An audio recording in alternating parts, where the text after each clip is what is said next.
આજના મુખ્ય સમાચાર વડોદરા શહેરમાંથી, જ્યાં કચરાની ગાડીઓ લોકો માટે જોખમ બની રહી છે.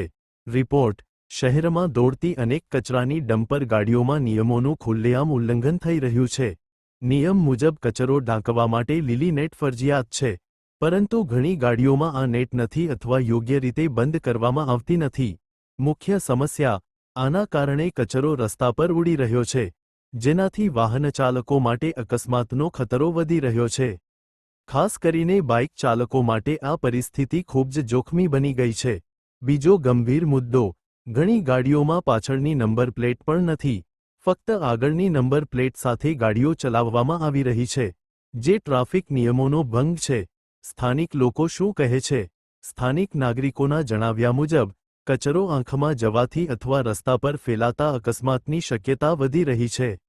તંત્રની જવાબદારી: નાગરિકોએ વડોદરા મ્યુનિસિપલ કોર્પોરેશન પાસે માંગ કરી છે કે આ મુદ્દે તાત્કાલિક કાર્યવાહી કરવામાં આવે. એન્કર ક્લોઝિંગ: હવે જોવાનું એ છે કે તંત્ર આ ગંભીર મુદ્દે ક્યારે કાર્યવાહી કરે છે, કેમ કે આવી બેદરકારી કોઈ મોટી દુર્ઘટનાને આમંત્રણ આપી શકે છે.